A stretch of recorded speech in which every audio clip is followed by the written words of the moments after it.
Hey, what's up, good people? And welcome to another edition of the Indie Tip of the Week. My name is Chris Clay, and I am the ambassador for indie artists and indie music. And today, you're going to love this episode. We have a very special guest. I've been trying to get this guy on forever.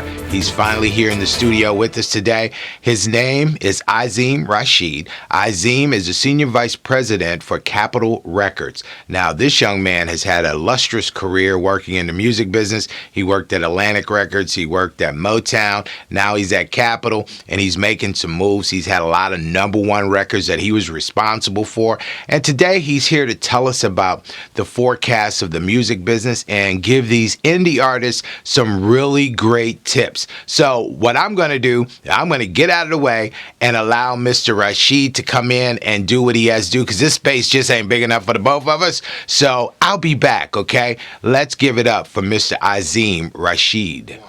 Today we got Mr. Azim Rashid, Senior Vice President at Capitol Records, and Azim is here. And Azim, I'm glad you could join us, man. Thank you. Thank you for having me. I thought it was going to be 2 episodes of Two Bald Black Men, but it's just me. Hey, it's all good, man. I'll pop back in later.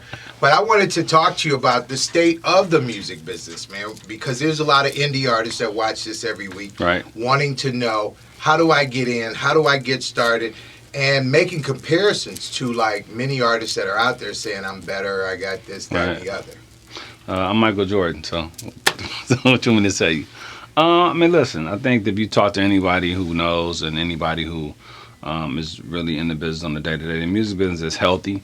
It's taken a long time to get here, but it's vastly different than when I met you and when I got in, and even before I met you. I think the streaming as a monetization model it's the new money. It's Bitcoin. It's the way that we figure out how units are being sold, how we aggregate them, to figure out how we can pay the artist and how we make money on the label side. That in and of itself is probably the most momentous change in the last 50, 60 years. So is record streaming now more than they're selling? Records are absolutely streaming more than they're selling. Part of that is just because of the phone, the telephone, the mobile device has made put music in your hand. I don't know if you saw the movie Jobs, and Steve said it, at the end of the film, before he went back on stage, that he was going to put 1,000 songs in your pocket. Well, now via whether it's Samsung or Apple or whatever the Android or iOS you're using, millions of songs, hundreds of millions of songs are in your pocket, or access to them are in your pocket and on your computer. And that's an amazing, mind-blowing thing when you think about it. A lot of people complain, though, with streaming, especially artists, from the standpoint that they're used to getting that $9.99, Mm-hmm. and now they're getting very little on a stream with a record. So do you have to have millions of streams to make money? Well, absolutely. I mean, I think there's a 1,500 streams equals 1 unit. So 1,500 streams equals 1 album. 150 streams equals 1 song. 10 times 150 is 1,500. So that's the very simple math on it. It's cheaper because it's some artwork. You hit a button and it goes to the universe. So there's no packaging costs where with CDs and with vinyl. And CDs and vinyl still exist, but whether it's $1 a unit or $5 a unit, you don't have to pay that cost. I think the issue is when it comes to dividing the money up between writers and publishers and producers, how they get their cut of it. We're seeing more independent artists than ever because, again, if you have the ability or the partnership to upload your music to YouTube, to Apple Music, to Spotify, to TuneCore, to CD Baby, and the list goes on and on, you have an opportunity to be in business for yourself. The challenge with that is a lot of people don't know how to do the business part. But it's really an exciting and great opportunity for people who really are about making good music. One thing I've always said is I go out and speak, whether it be to kids or even industry panels, I said, the business is built to make money. And everyone can make money. I think the problem is people want to be not even rich. People want to be famous. You know, I take rich over famous every day. But people want to be known. People want to be, want their name in lights. And I think the problem with that is that they're missing the business end of it. Because think about this. If you could sell 50,000 records at $10 a pop, that's $500,000.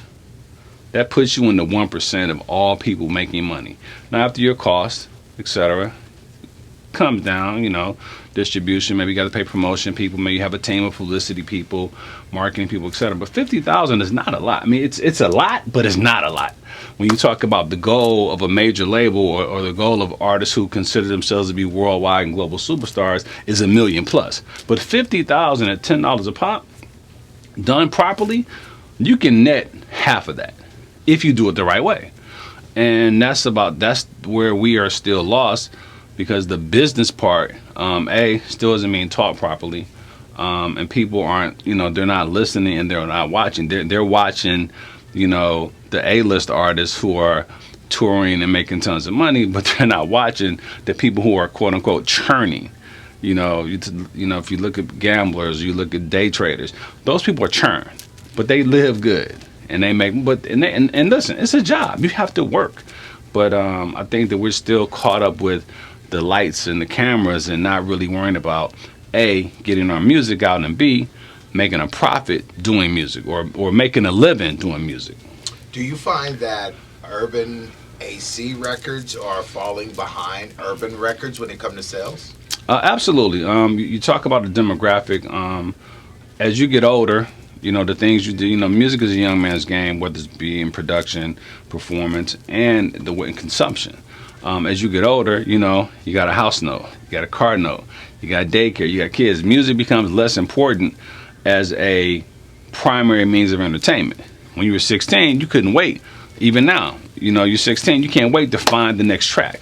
When you and I were 16, we couldn't wait to go buy a cassette or a CD. But as you get older, that demographic spends less time purchasing and discovering new music. They want to be down with the artists they've known, they grew up with, or they've grown with their whole lives. And they're much more apt to buy a $50, $100 concert ticket than they are to go buy a $10 piece of music, because A, the delivery mechanism isn't what they've known. Again, going back to streaming, whether it be Spotify, Apple, or any other SoundCloud, any other places you can actually punch on your phone, that's not something that people, in an older demographic have gotten accustomed to. It's changing very slowly, but it's still a huge gap between, let's say, 35 to 50-year-old versus a 15 to 25-year-old.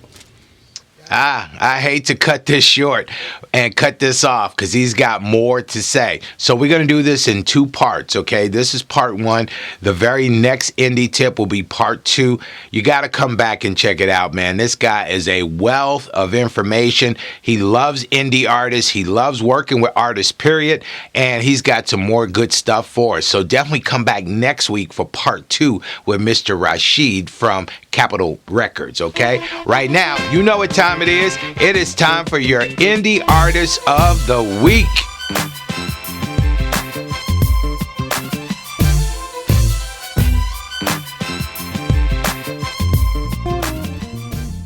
Our Indie Artist of the Week, her name is Selena Albright. Selena is the daughter of saxophonist Gerald Albright. She's from Denver, Colorado.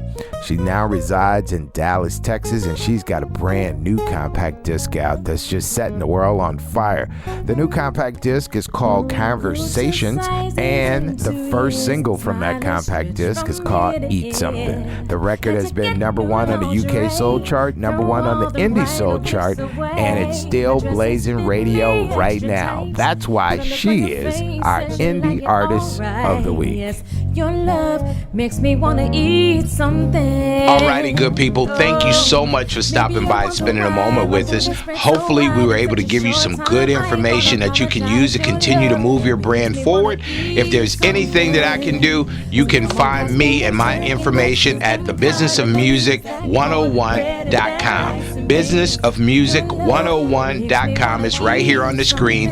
You can just go there. You can find my information, like my email, my phone number. You can find anything you want there. Plus, we have a ton of resources there for you, too. So why don't you stop on by? If you want to just call me up and talk shop, I'm open to that, too. So call me up, drop me an email, whatever you want to do, okay? I'm open to that. I'll catch you back here next week for another edition of the Indie Tip of the Week. Until then, please keep that music playing real loud.